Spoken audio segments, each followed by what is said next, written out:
நவக்கிரகங்களில் முழுமையான சுபபலம் பெற்ற குரு வந்து குரு பகவானுக்கு வந்து பார்த்திங்கன்னா கருணை காட்டி இறைவன் ஆட்கொண்ட ஸ்தலம் தான் வந்து பார்த்திங்கன்னா திண்டிவனம் மரக்காணம் பக்கத்தில் இருக்கக்கூடிய முன்னூர் ஸ்தலம்னு பேர். முன்னூர் ஜாதகத்தில் குருபலம் குறைஞ்சிருக்கிறவங்க, அந்த கோள்கள் வந்து சாரத்தில் சஞ்சாரம் செய்யக்கூடிய காலகட்டம், அதாவது இந்த குரு வந்து கோச்சாரத்தில் சஞ்சாரம் செய்யும்போது அனுகூலம் இல்லாத ஒரு நாட்கள்லாம் வந்து பார்த்திங்கன்னா அந்த தோஷத்தை நீக்கி, அந்த குரு தோஷத்தை நீக்கி நன்மை பெறக்கூடிய இடம் வந்து பார்த்திங்கன்னா முன்னூறு ஸ்தலம் என்று சொல்லக்கூடிய குரு. இப்போ ரீசெண்டாக வந்து பார்த்திங்கன்னா இந்த பட்டமங்கலம் குருவுக்கு வந்து போகிறதும், அதே மாதிரி வந்து பார்த்திங்கன்னா ஆலங்குடிக்கு போகிறதும், இதெல்லாம் ஒரு பக்கம் இருந்தாலும் கூட சில ஸ்தலங்கள் எல்லாம் குருவுக்கு வந்து ரொம்ப விசேஷமான ஒரு ஸ்தலம். இதுக்கு முன்னாடி குருவித்துறையெல்லாம் பார்த்தோம் மதுரையில்.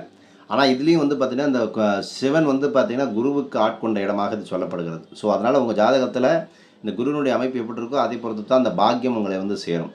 ஸோ டீட்டெயிலாக தெரிஞ்சுக்கணும் அப்படின்னா கன்சல்டேஷன் பண்ணி நீங்கள் எடுத்துக்கலாம். நற்பவி நல்லதே நடக்கட்டும்.